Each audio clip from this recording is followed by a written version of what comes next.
Good evening, and welcome to another edition of Jiva Live. We have a great show for you tonight, and without further ado, I have Michelle Goodall and Elliot Blake from the sitting volleyball team for USA Volleyball. Thank you guys for coming tonight.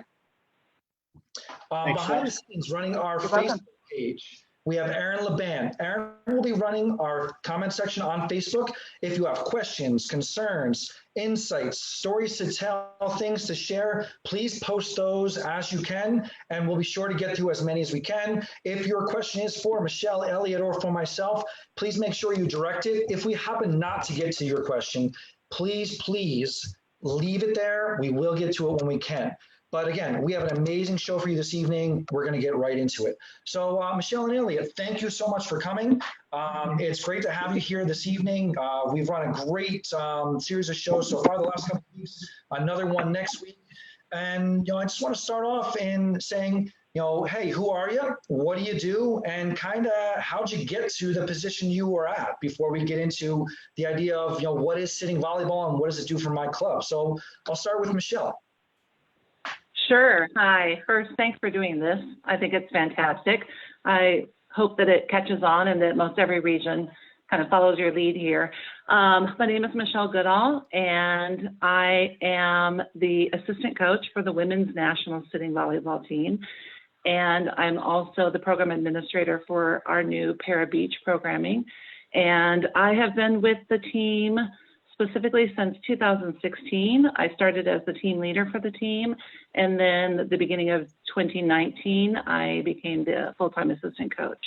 I guess my day-to-day job with the team is I'm the women's resident head coach, and I run the day-to-day practices.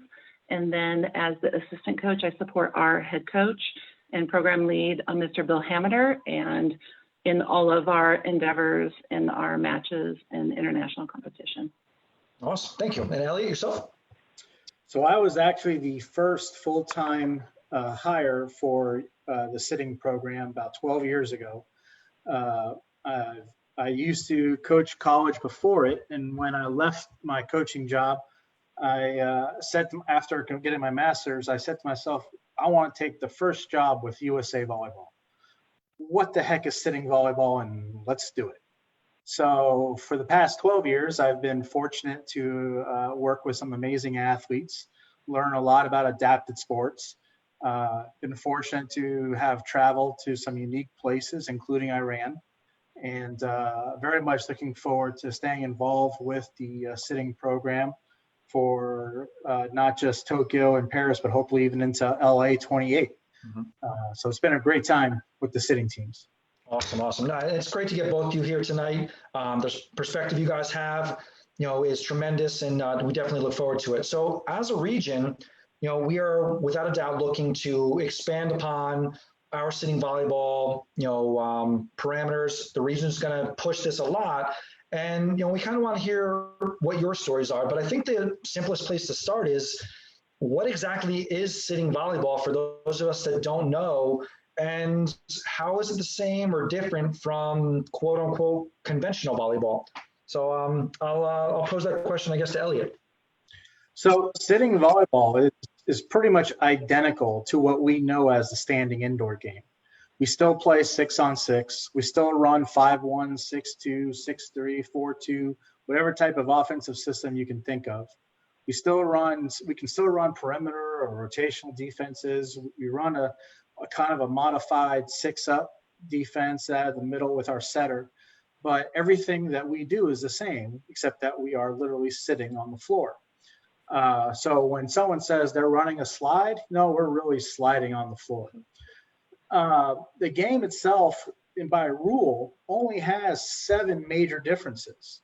The court and net are 2 of the obvious. Our court size is 1/3 in size in comparison to a standing court, and our net is just a bit taller than a tennis net. You are allowed to block and attack the serve, one of the bigger differences between the sitting and standing game. Your position on the court is defined by where your buttocks is actually contacting the court. So if you are serving, your butt needs to be behind the service line while your limbs can go across. Same thing with at the net. Your legs can go underneath the center line and across the court, as long as you're not kicking your opponent out of the way. The net rule is slightly different. You might remember a couple years ago, we had the top tape rule in the standing game, and we are still there with sitting. It's only that top white band at the top of the net that we are not allowed to contact when we're playing the ball. And of course, one of the biggest differences, when you're contacting the ball, something from your torso needs to be contacting the ground. Now, what does that really mean?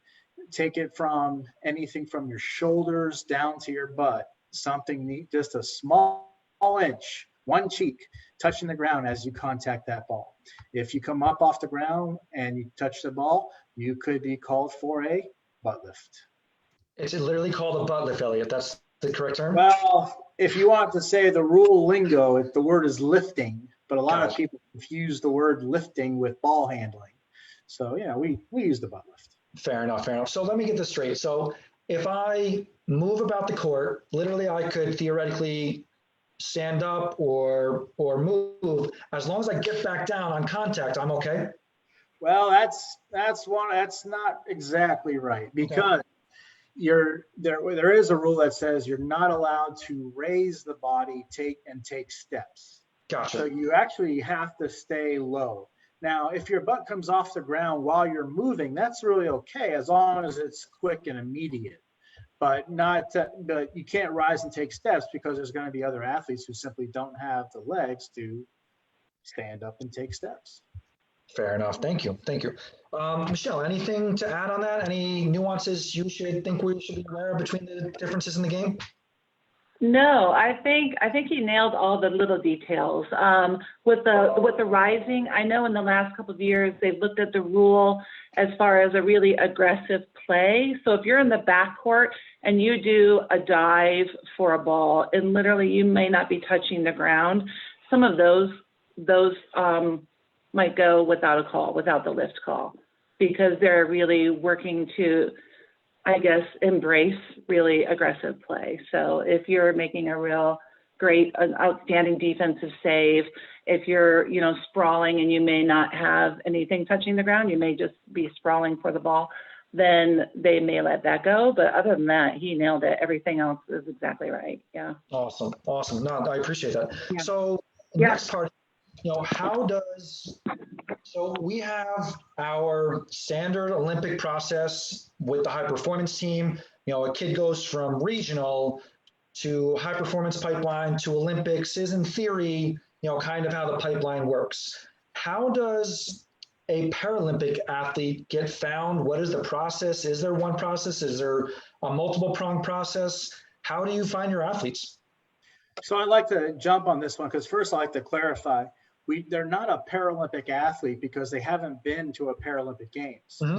So when we actually think about how we identify an athlete in our sport, we talk about an athlete with a physical disability.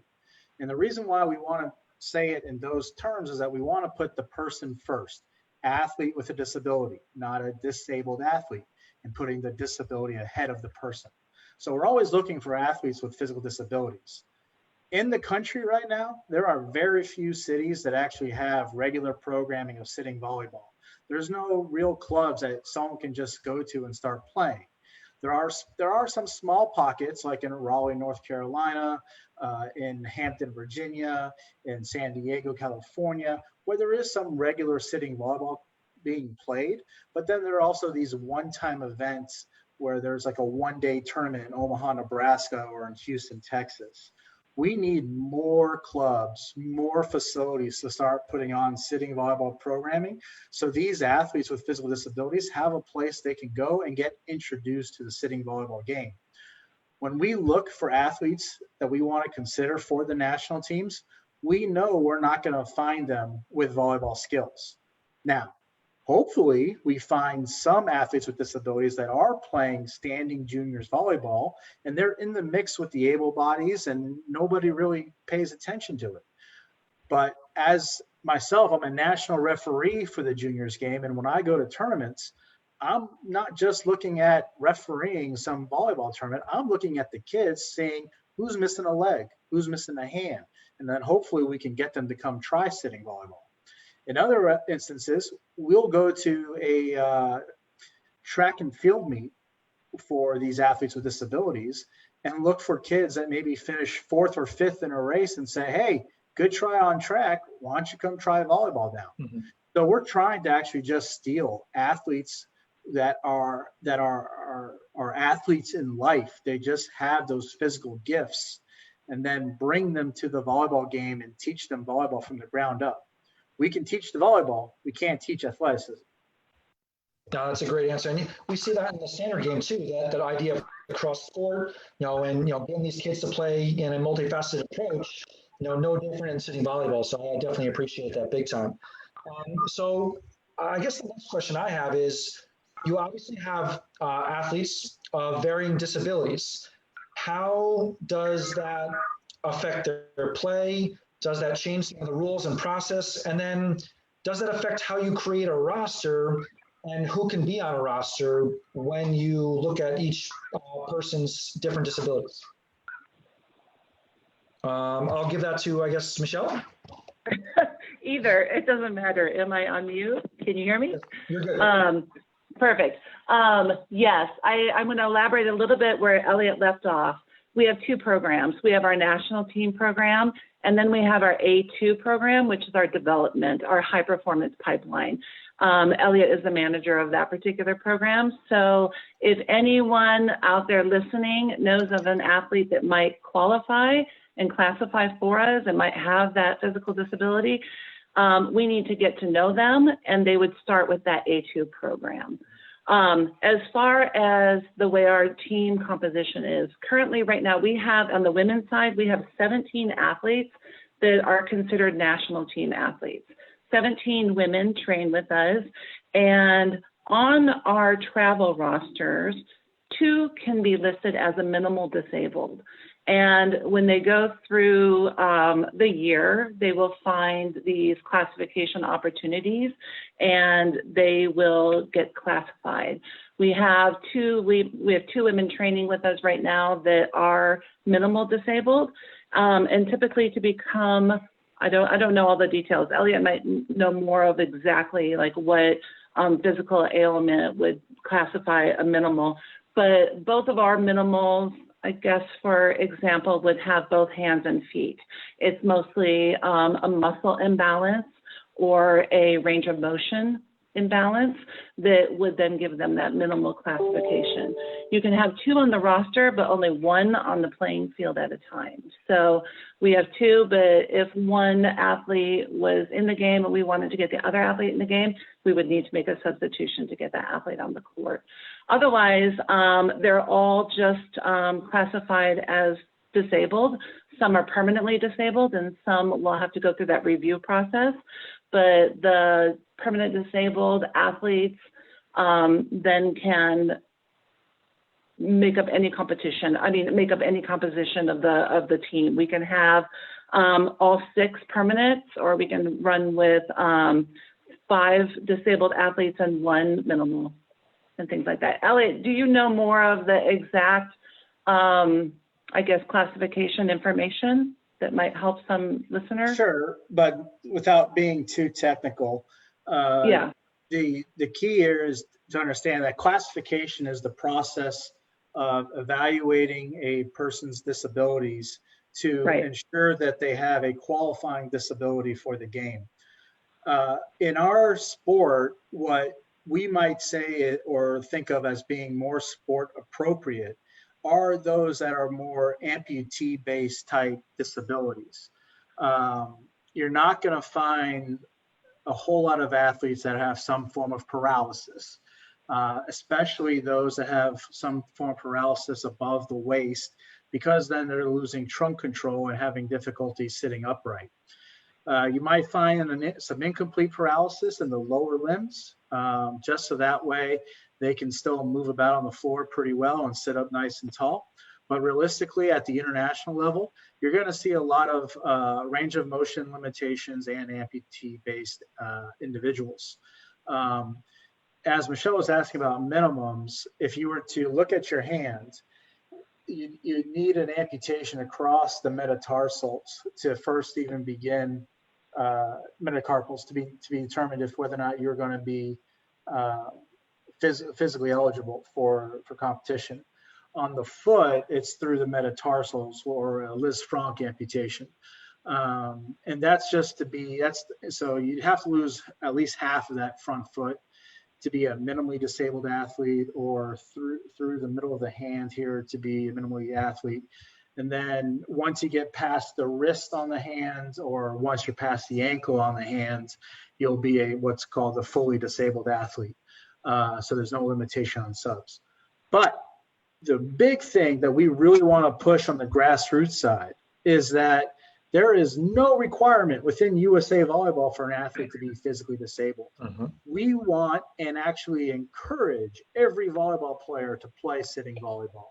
Not just because it's a game where we're trying to get started, we want to get more people playing, but if you actually just sat on the floor, start playing, you're going to see how fast the game is, how much fun it is. And if you think you can keep up with the sitting game, the standing game is going to be so much slower and easier. Absolutely. No, and that was going to be my lead in for the next question. Is we've spent a lot of time talking about, the national team, because you guys are in that program. So now we need to get to, so great, you guys have a national team, you're on the national team, but what do I do at the grassroots club level to get this going? And you mentioned some other places, Hampton Roads, that have already started programs. So what do I do with my club if I want to get this started? And as you said, it's not just for, one specific group of people. Anybody can play sitting volleyball. So what do I do? Where do I start as a club to get this going? I would encourage junior. I'm sorry, I was stealing.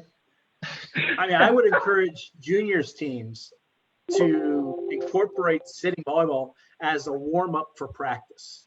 The easiest thing that can be done is that the coach arrives early, takes the top cable off of the top of the nets, lets the cable hang upside down, and right there you have a net ready to go that you could play some sitting volleyball as a warm-up activity. And then, after a short game or a short period of time that they're doing their warm-up, they go into their dynamic stretches or a pepper, and at the same time the coach is putting the net back up and they're back in standing practice. So it's very easy and quick that you can actually incorporate sitting into any juniors club practice. The next that I have, though, really is more of a fun day event where clubs host a one-day fun day tournament, and they allow, for their whole club to divide into two age divisions, like 16s to 18s and 13s to 15s. And then those teams can intermix with each other. So that way you're not just playing 18s versus 16s, but a mix of 18s and 16s on a team. And, so that way if you are friends with other teammates in high school, they get to play together now in the club setting. But then you can have a little intra-club tournament, just for one day. You bring in some pizza, you put on some music, and you just have a fun event. Maybe single sets. Maybe you get parents sign up for a one event membership and you let them play too. Whole sorts of possibilities to get people playing. But that's where I think it really needs to start, with the able-bodied community. Because once you get more of the able-bodied playing the game, they're going to know somebody down the road that has a physical disability. And they can start to bring in that one individual, because that's where it's going to start. One athlete with a disability at a time. We're not going to go out there and just find 6, 8 athletes with disabilities who are amputees who want to play volleyball right on a single day or a single week. It's going to take time. And the only way to help support those individual athletes as they gain interest is to have programming going on a regular basis. Agreed. Michelle, anything to add on that? No, I just wouldn't shy away from it, and just like Elliot said, make it a normal part of your year's periodization. Just make sure that you're allowing yourself the opportunity to get to know the sport. The sport is a really fun cross train to standing volleyball, and it, as Elliot indicated, it's incredibly fast. And if you feel that defensive reading is important in the standing game, if you would give the sitting game a chance, you would just see how much that skill would just grow. It just grows exponentially just because it's a smaller space and the ball is just moving that much faster that you really have to kind of pick up those cues. So everything that Elliot said, yes, but I'm just further encouraging it in the juniors world. I feel like it's a really good cross train. Awesome. No, I appreciate it. So, and I'll do the Jiva promo right now. So for those of you that are unaware, we have recently just started a big time movement, grassroots outreach movement in the Jiva region in regards to sitting volleyball. We are pushing, veterans, rehabilitation institutes, the clubs. We're running the entire gamut. And if you are interested in your club or with your organization or with your facility in running an event, running a tournament, myself, Bill Doyle, and other volunteers are available to you. And if that's something you want to happen, please email us, put it in the comments. You can reach me at john.titus@jiva.org. And the region is putting its efforts into helping build those type of programs. If you have an idea on something besides a clinic, you need help with a facility, help with equipment, volleyballs, whatever it might be, we're willing to listen. So please, please send us those emails, and we want to get involved and really push this as hard as we can. So that is there and available to you.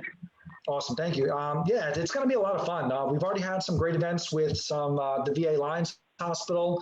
We had a great event in West Orange with Kessler Rehabilitation Institute a couple months back, and we're starting to get some good stuff. Obviously, with the current pandemic situation, things have calmed down a little bit, but we look to get back into the facilities very soon. So that's kind of where we started. So I guess my next question, kind of on more of a Jiva selfish note, is, so are there any, sitting volleyball national team members around this area that might be available to help out every once in a while, that we should be aware of, or who is around the New York City area that's playing sitting volleyball? Sure. I'll jump on that first, because I know from the women's side, a 4-time Paralympian lives right there in your region. Miss Laura Webster, she lives on Long Island with her family, and she is a huge advocate for the game and loves getting out and, mixing and sharing her passion. And she'll bring her medals sometime too, because she's got a little batch now. But yeah, Laura Webster would be a great Paralympian that you could reach out to, and I could make some connections too. Yeah. Awesome. Elliot, any great stories? Are there men, Elliot? Do you know, are there men? There are no men's national team members up that way. Gotcha. Okay. That begs the next question is, so where does the national sitting volleyball team practice? Elliot, where do you guys practice? So it's an interesting story, really. If you actually go back to before 2005, the teams would practice wherever they could find a gym anywhere in the country. They did not have a permanent home until we found it here in Oklahoma at the University of Central Oklahoma. The university has been a huge advocate in the disabled sports world. They host an event called the Endeavor Games, which has actually become the largest multi-disabled sport competition in the country. And they've just taken on the teams as their own kids, per se. So we've been fortunate to have a facility here where we can train every day, Monday to Friday. And then, we have athletes that live here in residence to train during the week. Of course, our structure is a little bit different because we're dealing with athletes who are a little bit older, who might have careers, might have families, who might even still be in high school or in college. And so a number of our athletes still live across the country, and they only come together for training about once every 4 to 6 weeks. They do basically a weekend blitz of 5 practices in 3 days. Mm-hmm. And they train probably 8 times a year and have competitions another 2 or 3 weeks. And they keep a very busy schedule. Awesome. Michelle, and for you guys? That's exactly the way we are. We have athletes as young as 16. I think our youngest athlete, Annie, just turned 16. So she, of course, is a high school student. She lives up in Oregon, and she just comes in. She flies in to train with us on those training camps. But we also have, married athletes. We've got athletes, a couple of athletes are parents. Most are either students or in the workforce. And like Elliot indicated, of the women, I think we have 8 women that live right there in the Edmond, Oklahoma area, and they come in and train with us when we're in training. Daily, we train in the morning from about 7 till about noon is when we're done. Awesome, awesome. Yeah, all right. Yeah. So one of the questions we get a lot is, one of my students is wheelchair bound. Can they play a version of sitting volleyball? Is there a wheelchair volleyball, like a wheelchair basketball? And, me personally, what I've done in the region is we've run side-by-side courts. We've run people that want to play conventional sitting volleyball. And then we've run a modified game with a wheelchair approach. And sometimes we use a beach ball, a plastic beach ball, or an inflatable balloon or something like that. Is that something you guys have done too, or how would you deal with that situation in your gym? Well, I have done exactly that. Oh, I'm sorry. Elliot, are you talking? I have done exactly that. I've helped out with the adaptive sport camp here in Iowa. There's a big one up at University of Northern Iowa, and we did the same thing. We ran 2 different divisions. One was athletes that were in chairs or could be in chairs, and the other was simply those athletes that were able to sit on the floor. And we just raised the net a little bit. We adapted the sport with a lighter ball, as you did, just to kind of slow down the trajectory of the ball a little bit to make it a little bit, I guess, more adaptive and more fun, so they would have more opportunities to contact the ball. But same exact thing. I don't know if there are wheelchair or like chair volleyball rules out there, but I have adapted the sport further to allow for chairs as well. Awesome. Elliot? Do you know, Elliot? I would say there are no specific rules for wheelchair volleyball simply because it's not recognized as a form of the game. But the biggest thing is you don't want to exclude anybody from playing. You want to try to find opportunities to create success. So when you're dealing with somebody who might be in a chair, first off, you should always ask the athlete specifically, do they want to stay in the chair or do they want to try sitting on the floor? A chair-based athlete sometimes will have concerns about pressure sores. They may need to be able to sit on the cushion of their chair. At the same time, what are their abilities to move about on the floor on their own? Because nobody really likes to be seen having to need help to do things on their own. So you always just first off ask the athlete, what is their preference?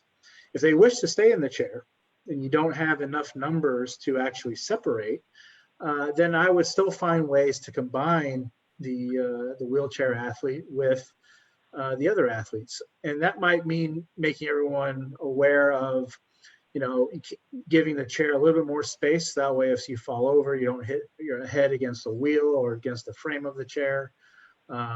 Making sure that the chair itself is safe by having what's called a fifth wheel on the back of the chair. So that way, if the individual leans backwards, the chair doesn't flip. And at the same time, you could even raise the net height a little bit. So that way, the person that's in the chair doesn't just take a spike to the face necessarily. Otherwise, they got to get really good at blocking because their head's going to be above the top net. Right. Fair enough. No, I agree. And, I think one of the things our region members need to be aware of is that we have one-day waivers. So if you want to run a one-day tournament, a one-day clinic, a one-day event, we have those available to you. So you don't have to make these individuals full memberships. There's a one-day waiver membership. We can get them signed up. Just call us, just email us, and we can get that happening. And you can have a clinic, in your local gym, your local school, your local facility, and we can definitely make that happen for you, with the adaptive version, with a regular sitting volleyball version, with a co-op version, a co-ed version, and we can get very creative with this. So I guess the next part I want to go into is kind of the idea of, you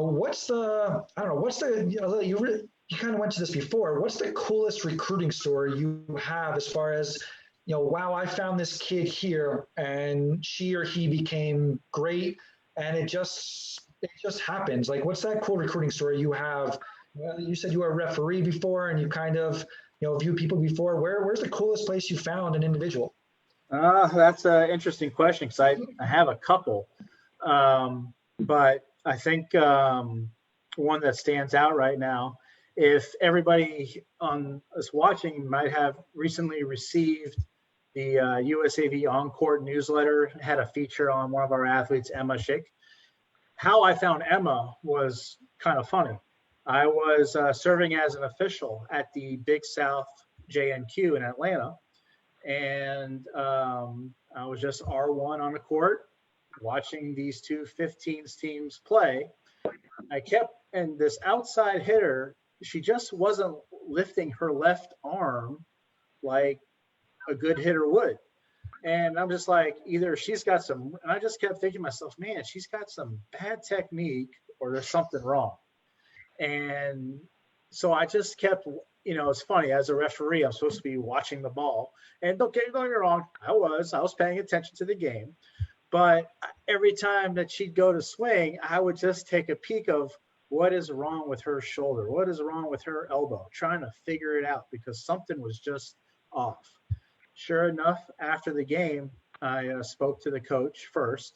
And I said, is there something that it might be wrong with whoever is left arm? Because it looks like she might have some kind of an injury. And then they told me that her elbow was locked, that she couldn't extend her arm. So all of a sudden, the bells start ringing of, oh, wait a minute, I need to introduce myself and give her my card and tell her that she needs to be playing for us. And, Emma and her parents were there. I spoke with them, and they at first were a little wondering, what is this? What are we really talking about here? Sitting volleyball. But sure enough, after some initial play and her getting involved, she's been hooked, and she's been playing now for, about 4 years. Okay, great. That's awesome. Incredible story. And Elliot, where is that feature story again for those of us that didn't hear before? It's on it's in the new on-court newsletter from USA Volleyball that just got released a couple of weeks ago. Absolutely. Your Awesome. court, yeah. Your court, I'm sorry. Cool. Yeah. And Michelle, what's the coolest recruiting story or little tidbit story you have? I was there for the introduction, but not there for the actual recruitment. But I'm going to steal the story anyway.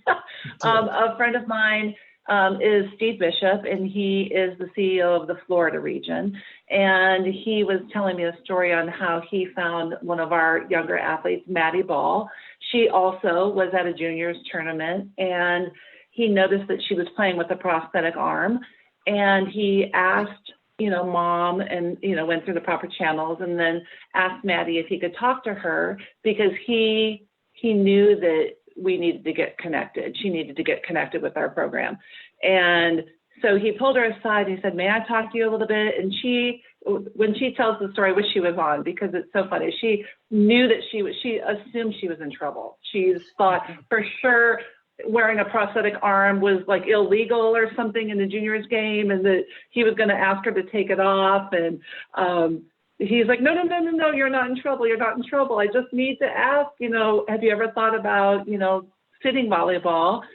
Because I think that would be another opportunity for you. And she said, oh, no, I thought I was in trouble. And she's been a part of our program as both a sitting athlete and a para beach athlete since. And it just took that one, bold move of walking up to the athlete and just introducing themselves and spreading the word, because there's so many athletes out there that might classify for us that just don't even know about our program or the sport in general.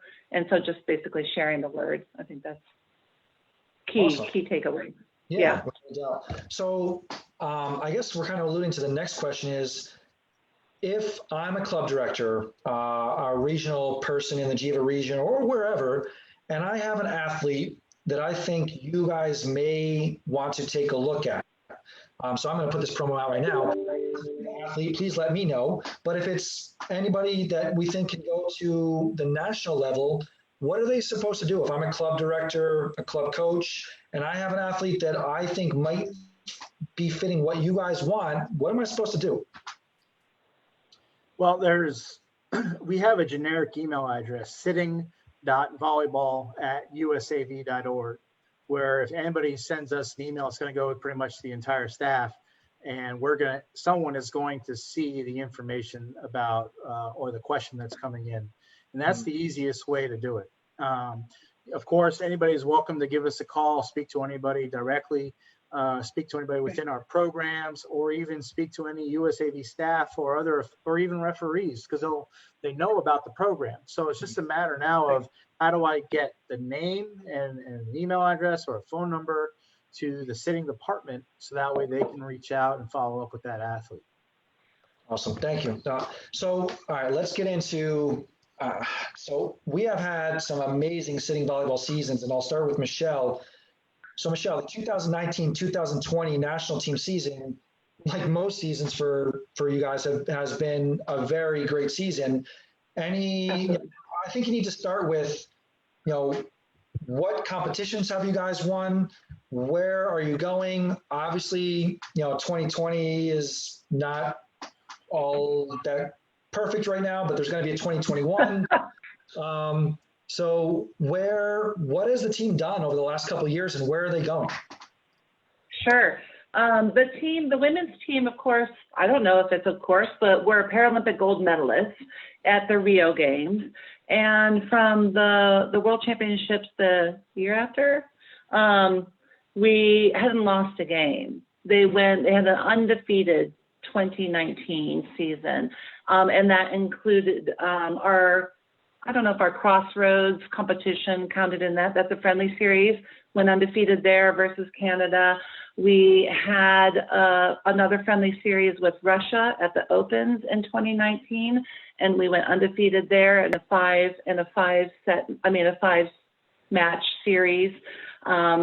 We went to the Pan Ams and we won gold there. That was in Lima, Peru. And then we finished the year out at the Super 6 Championships, and that was in Tokyo, with a gold medal there too. So 2019 was outstanding. 2020, we just barely got started. We had that friendly series at the Crossroads and the Crossroads tournament.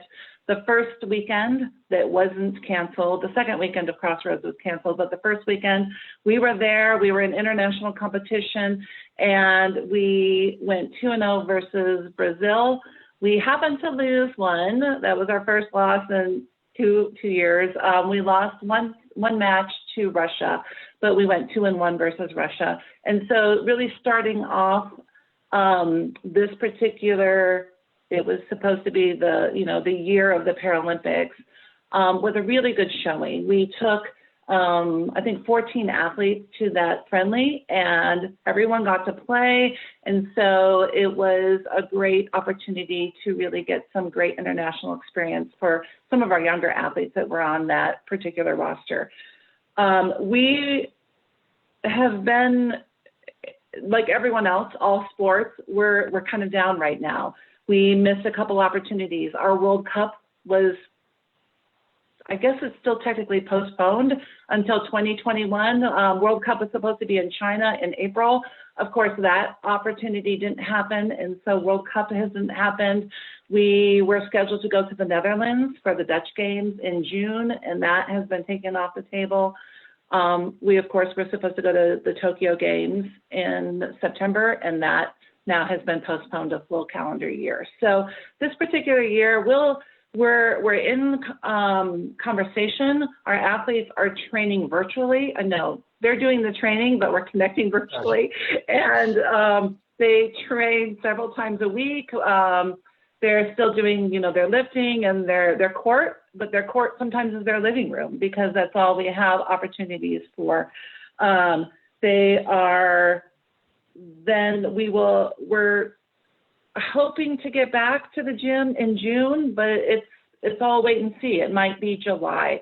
We're having a virtual camp in May where we'll get connected. We'll do this. It will be via Zoom or some other conferencing app, and we will do a lot of connection, but then we won't start training again probably until July or until, the world opens up again and we can get our athletes there.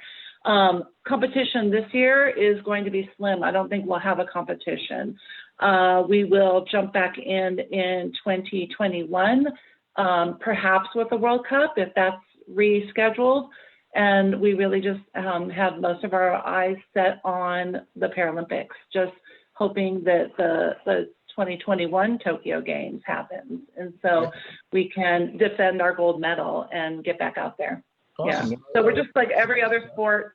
We're down right now too. We're connecting via Zoom like all of you clubs are probably doing, just doing our very best as well. No, yeah, you guys are doing great. So Elliot, same idea. And I think if you tell the same story from your side, 2019, 20, and what is it looking like in 21? And within that question, can you kind of tell us how do the Paralympics and Olympics kind of, parallel each other and match up, and how does that work?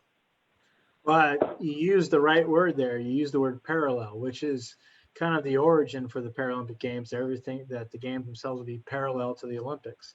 So the Paralympic Games are scheduled to follow the Olympic Games, usually by 2 to 3 weeks, all using the same facilities.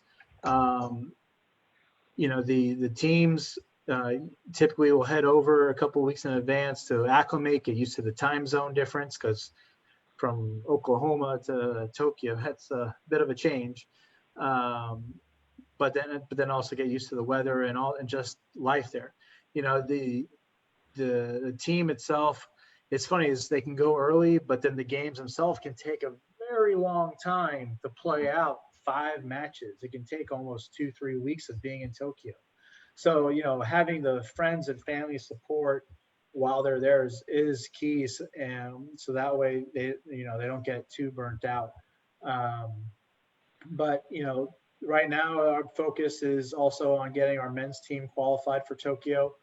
We were going to be hosting the final qualifier for the men's team this past March. We actually had Germany and Kazakhstan already in Oklahoma. And then the day before the rest of the teams were to arrive, we had to cancel the event. So we're still waiting word from World Paravolley on the reschedule of this final qualifier. I think our men's team are in a very good position to qualify. Of course, it's not going to be easy. They're going to have to go against Germany and Kazakhstan and Ukraine. Some top teams that they'll have to fight through. But like I said, I think the men are in a very good position to take it on. Everything else for next year is still kind of in the air. There is one other little item that we hope we might be able to squeeze in, and that's the Youth Para-Pan Am Games. The youth games are held in the first year of every quad. So in 2017, I was able to lead our first ever girls youth team. In the youth games, it's a little bit different. It was a 3-on-3 competition on a smaller court. We did take the silver to host Brazil. And very proud of the girls for their play, because they had a total of 17 hours of training for the event prior to us going down there. These were girls that had been in our development program for a certain time, but not used to playing the 3-on-3 on a different court size. So I was very proud of them for the way they played. They gave Brazil a very good fight in the final, pushing them because there was a best of 3 sets. We pushed them into the 3rd set.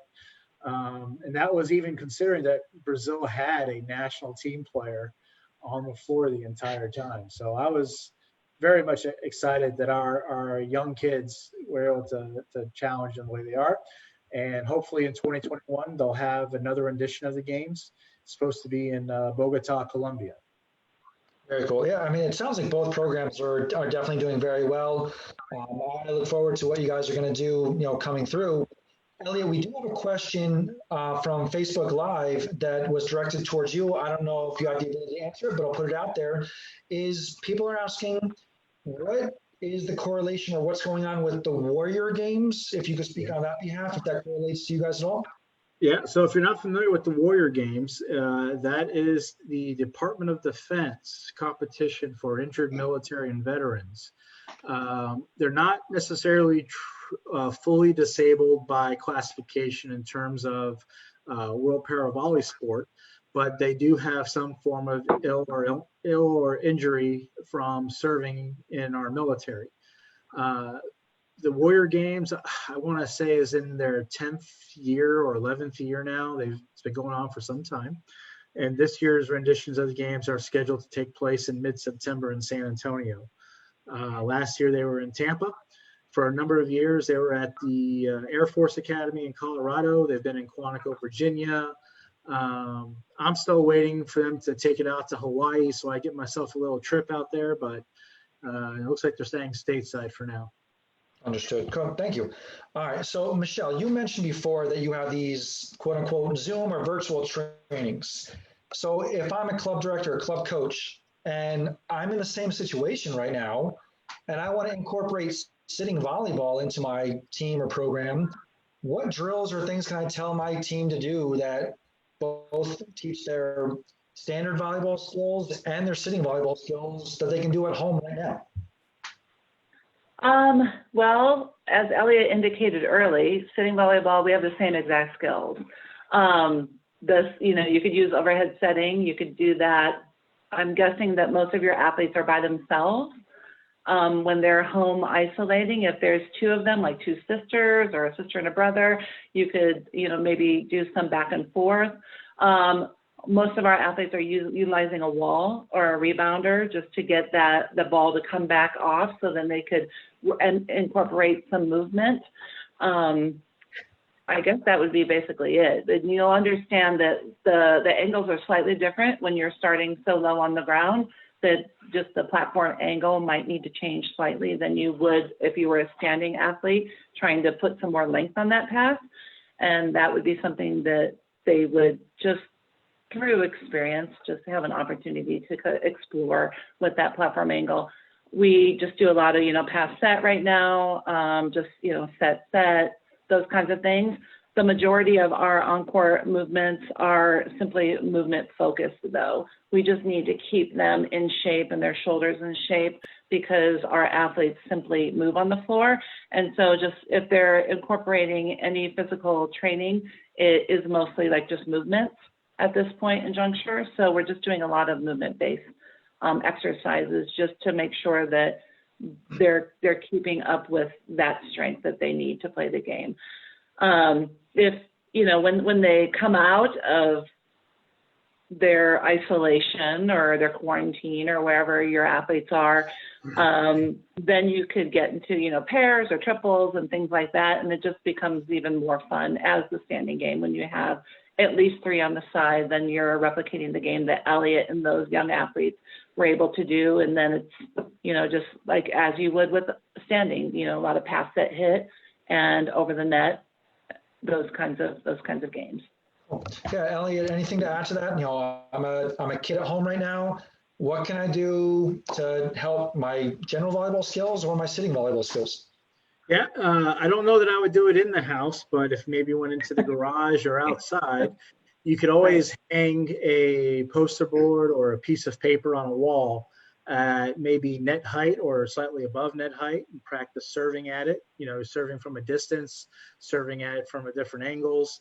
That way you're getting used to how you want your wrist contact. So even if you want to try to practice the difference between a top spin or a float serve, making sure your arm swing is high and your contact point is correct, you could continue to practice on your swings. Awesome. Thank you very much. Yeah, we're almost at the end of our hour. So what I'm going to do is I'm going to do a couple little promos for next week, and then I'm going to ask you guys kind of for your last thoughts. And, where do I go from here as a club director, and where can I find more information on sitting volleyball?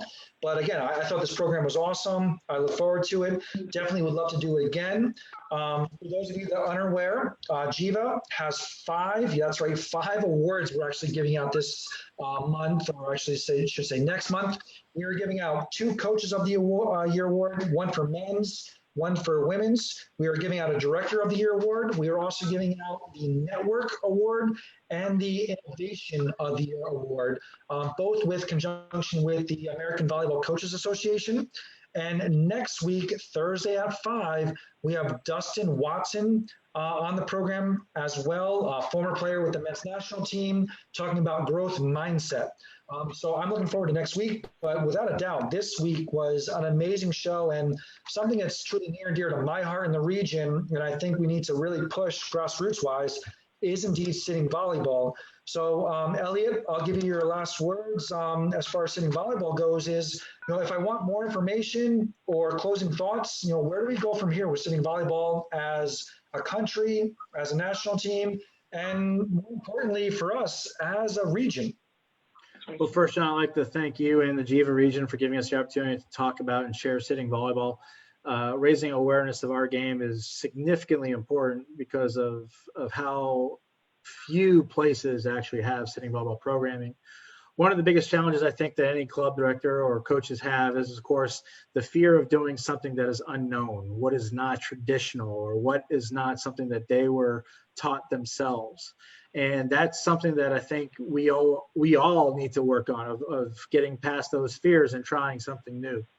So if clubs and teams would go out there and just try playing sitting volleyball on a random basis, it doesn't have to be every day, it doesn't have to be once a week, it doesn't have to be once a month, it could just be randomly as a one-time activity, just so that way they start to understand and appreciate what sitting volleyball is about. The next time they go out into the community and they happen to come across an individual with physical disability, it'll click in their mind, here is somebody that could be playing with us through sitting volleyball. We are here to help every volleyball club, every member who is interested in playing sitting volleyball. We would love to see more adults start playing because they could play in our sitting division at the Open Championships. This past season, we had 10 teams entered, and we were shooting for 12 this year to have 2 separate divisions. Unfortunately, of course, the event was canceled because of Corona, but that all means we just gear up again for next year. So get out there, get playing, and anybody who needs assistance, we are here to help. Awesome. Yeah, Michelle, closing thoughts? Again, thank you, because this is the best thing for us in our sport, is to introduce it to those that might not have any connection with it. And so thank you, and thank you for encouraging your region members to participate. It's a great inclusive sport, and like Elliot said, we are here to help. If there is any interest in connecting with any of our other athletes, we'd love to even do Zooms with those clubs that have interest in doing the sport. We can make those kinds of connections as well. Awesome. Thank you very much. Yeah, for those of you that have a need to start a sitting volleyball program, we'd love to help you out as a region. Please email me at john.titus@jiva.org. We will do everything in our power. I've got my word and head already into the board members at Jiva. They're into this. So if you have ideas that we haven't even thought of, you want to run a clinic, we're there to help. I'm there to help. I want to definitely thank Erin LeBand behind the scenes running the tech for us and the Facebook feed. She's done a great job with this, putting that together. Bravo.